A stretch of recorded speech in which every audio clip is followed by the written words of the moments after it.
So hi everyone, welcome to my new video. তো আজকে তোমাদের জন্য নিয়ে এসেছি খাসির মাংসের আলু দিয়ে পাতলা ঝোল। তো চলো রেসিপিটা দেখে নেওয়া যাক।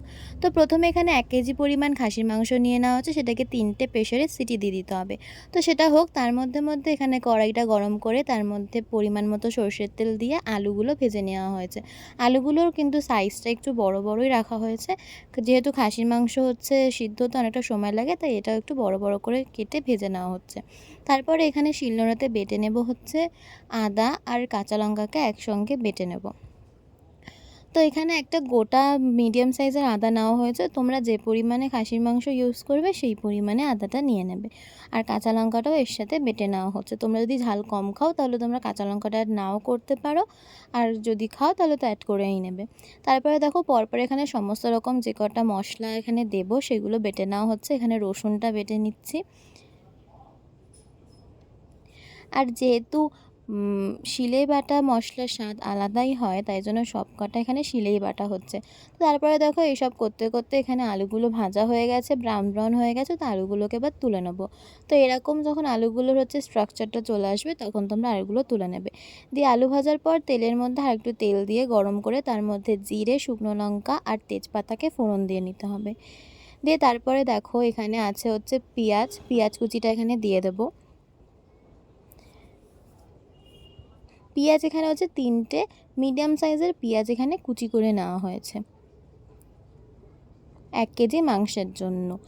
তো আমরা হচ্ছে 1 কেজি পরিমাণ মাংস নিয়েছিলাম। আর তারপরে দেখো এখানে যখন ব্রাউন ব্রাউন হয়ে আসছে তখন হচ্ছে এখানে টমেটোগুলো দিয়ে নেওয়া হয়েছে। টমেটো হচ্ছে 2টো ছোটো সাইজের নেওয়া হয়েছিল।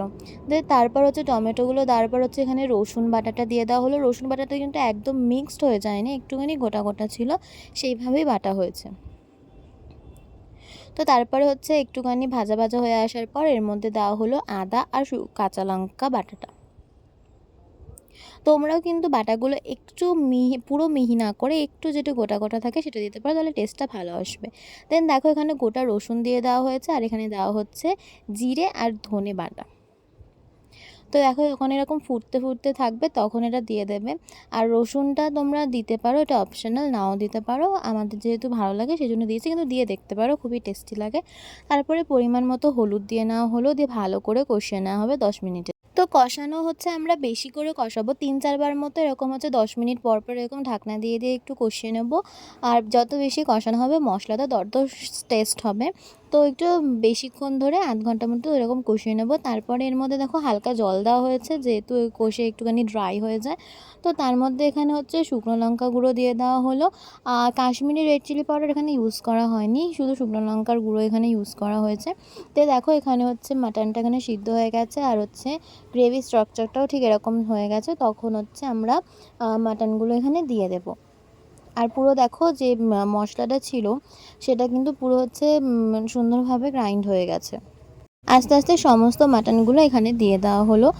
এখানে 1 কেজি পরিমাণ ছিল, তো কিছুটা পরিমাণ দিয়ে ভালো করে সেটাকে নাড়াচাড়া করে তারপরে বাকি যে পরিমাণটুকু ছিল সেটা দিয়ে দেওয়া হবে। দেখো পরপর আস্তে আস্তে দিয়ে দেওয়া হচ্ছে নাড়ানোর সুবিধার জন্য।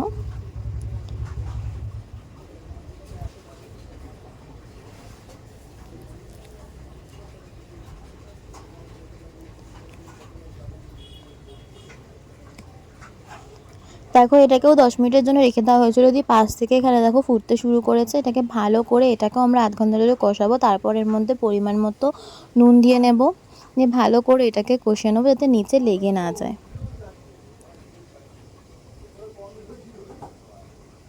কষাতে কষাতে যদি নিচে লেগে লেগে আসতে থাকে তাহলে পরিমাণ মতো অল্প পরিমাণ পাশে গরম জল করে রাখতে হবে, সেখান থেকে একটু একটু করে গরম জল দিয়ে দিতে হবে।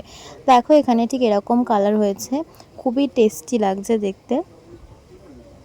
তো এখানে একটুখানি স্লো মোশন করা হয়েছিল, খুবই সুন্দর লাগছে। দেখো ফুটছে কীরকমভাবে।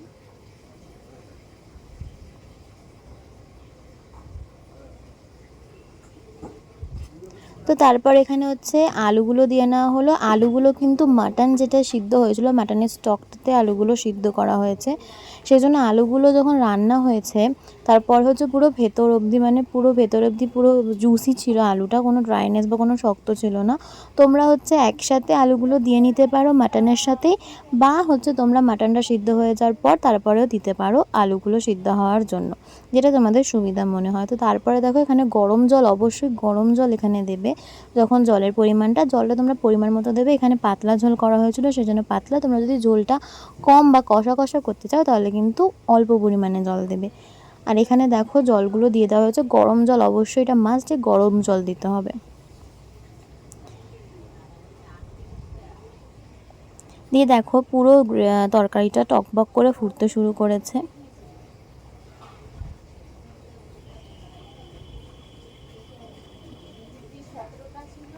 আমার তো বিয়েবাড়ির হচ্ছে ওই কষা মাটনের থেকে বাড়ির আলু দিয়ে ঝোলটাই বেশি পছন্দের।